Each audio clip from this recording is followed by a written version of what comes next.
Nacimiento y educación de Apolonio de Tiana.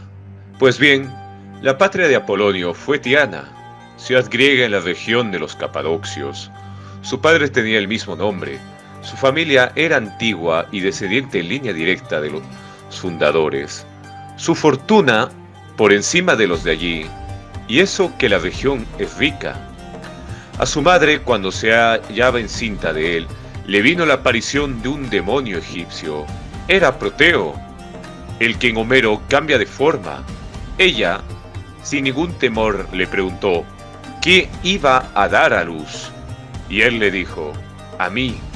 ¿Y tú? ¿Quién eres?, replicó ella. Prometeo dijo: el dios egipcio. De cómo llegó a ser Proteo en sabiduría, que podría explicarles yo a quienes prestan oídos a los poetas. Qué versátil era, diferente cada vez y demasiado hábil para ser capturado, y como tenía la reputación de conocerlo y preverlo todo, es necesario conservar el recuerdo de Proteo, especialmente cuando el relato en su transcurso demuestra que este hombre era mejor profeta que Proteo y llegó a ser triunfador de muchas dificultades y situaciones irremediables en el punto en el que se hallaba más acosado. Se dice que le dieron el ser un prado cerca del que ahora se alza un fastuoso templo dedicado a él, que no se ignore tampoco el modo en que nació. A su madre, cuando llegaba el momento del parto, le vino un sueño, que fuera al prado y cogiese flores, y al llegar allí, sus siervas se dedicaron a las flores, dispersas por el prado, y ella se entregó al sueño tendida en la hierba. Entonces, unos cisnes, a los que el prado criaba, formaron un coro en torno suyo mientras dormía y, levantando las alas como tenían por costumbre, hicieron ruido a la vez, mientras corrió una ligera brisa sobre el prado, y ella se incorporó de un salto por el canto y parió.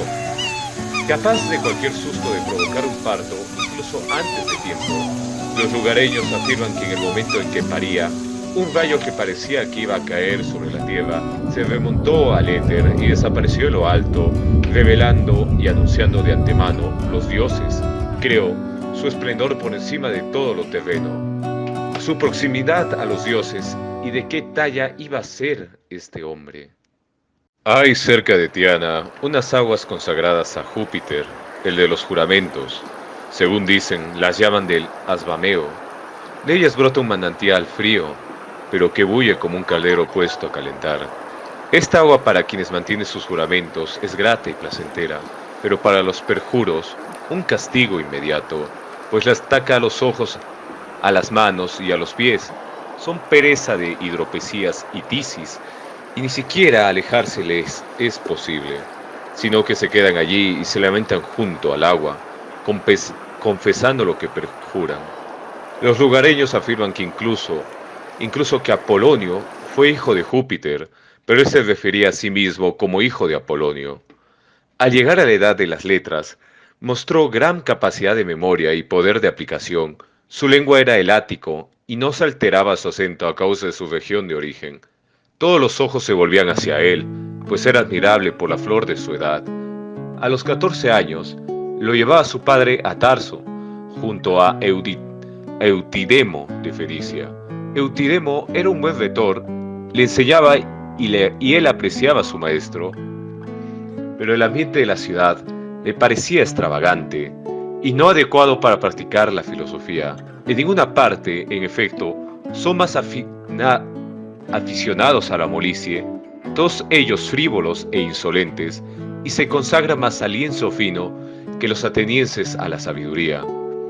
Un río pasa a través de la ciudad, el Cydno, a cuya orilla se asientan como las aves acuáticas. Por ello Apolonio les dijo en una carta eso de «dejad de embriagaros con el agua». Cambio, pues, de maestro autorizado por su padre en Egas, cerca de allí donde había una tranquilidad apropiada para él, que va a dedicarse a la filosofía y aficiones más propias de jóvenes, así como un ejemplo de Esculapio, y el propio Esculapio manifiesto a los hombres. Allí se dedicaban con él a la filosofía platónicos, crisipianos y los de Perípato. Oyó también las doctrinas de Epicuro, pero pues no las menospreciaba, pero fue la de las pitagóricas a las que se aplicó con una indecible sabiduría. Su maestro de las doctrinas pitagóricas, con todo, no era demasiado serio ni practicaba una filosofía activa, sino que estaba dominado por su vientre y por el sexo, y se modelaba sobre Epicuro. Era Euxégeno de Heraclea en el Ponto y conocía las opiniones de Pitágoras como las aves lo que aprende de los hombres, pues las aves te desean eso de salud y que lo pases bien, y Dios te sea favorable, y cosas por el estilo. No por saber lo que dicen ni por simpatizar con los hombres, sino por tener adiestrada la lengua para unos movimientos fijos, así como las criaturas de las águilas en el periodo de debilidad de sus alas vuelan junto a sus progenitores, adiestradas por ellos en vuelo, pero cuando son capaces de remontarse sobrevuelan a sus padres, especialmente si se dan cuenta de que son glotones y vuelan cerca de tierra por el olor de la grasa. Así también Apolonio atendió a Euxégeno de niño y se dejaba guiar por él en el curso de la argumentación, pero al llegar a los 16 años se elevó hacia la vida de Pitágoras, dotado de alas para ello por algo más poderoso. No obstante, no dejó de apreciar a Euxégeno, sino que después de pedirle a su padre para él una casa en las afueras donde había suaves jardines y fuentes, le dijo: «Tú, vive a tu manera, que yo viviré como Pitágoras». Al darse cuenta Euxégeno de que éste había emprendido un elevado propósito y al preguntarle por dónde iba a comenzar, Apolonio dijo: «Precisamente por donde los médicos, pues ellos, purgando los vientres, a unos no los dejan enfermar y a otros los curan». Dicho esto, repudió los alimentos animados, tomó como no puros y espesadores de la mente, tomaba frutos secos y legumbres, afirmando que es puro cuanto da la propia tierra.